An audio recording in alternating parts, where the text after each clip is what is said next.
حضرت عائشہ صدیقہ رضی اللہ تعالیٰ نے بیان کرتی ہیں اذا اتی بشیء، جب کوئی بھی چیز پیش کی جاتی حضور صلی اللہ علیہ وسلم کی بارگاہ میں، تو نبی پاک صلی اللہ علیہ وسلم حضور فرمایا کرتے تھے کہ وہ فلاں جو عورت ہے، حضور فرماتے تھے جاؤ وہاں پہ،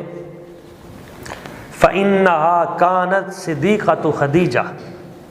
وہ خدیجہ کی دوست ہیں، سہیلی ہیں، یہ تحفہ اس کو دیا جائے۔ اذا اتی بشیء، جب کوئی چیز حضور کی بارگاہ میں پیش کی جاتی تو سرکار فرماتے یہ چیز جو ہے اب یوں کرو لے جاؤ، یہ فلاں جو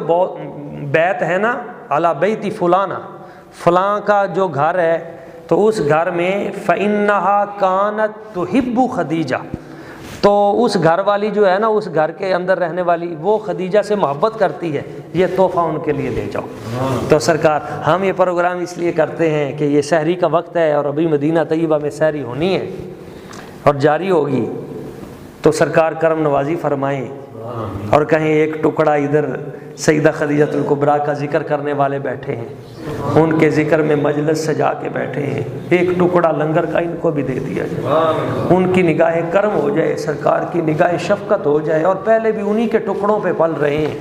انہی کی نگاہ کرم کا صدقہ یہ ساری بہار لگی ہوئی ہے۔ اور کل جب حشر کا دن ہو، سیدہ خدیجہ الکبریٰ رضی اللہ تعالیٰ عنہ، آپ نگاہ کرم فرمائیں کہ یہ میرے بیٹے تھے، بچے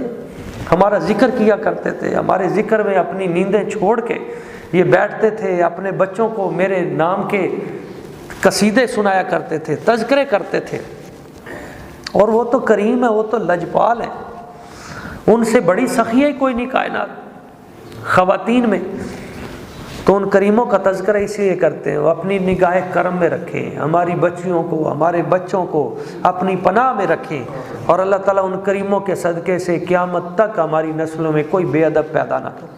سب خیر والے ہوں، نیک ہوں، متقی ہوں، خیر کے کام کرتے رہیں، اور اللہ ان سب کے گھروں کو بھی آباد و شاد فرمائے، سب کے معاملات کو بھی برکتوں کے ساتھ معمور فرمائے۔ اللہ تعالیٰ حضرت سیدہ خدیجہ الکبریٰ رضی اللہ تعالیٰ عنہ ان کی شانیں، ان کے درجات، ان کے مقامات اور بلند و بالا فرمائے، اور نبی پاک صلی اللہ علیہ وسلم حضور کی نگاہ شفقت ہم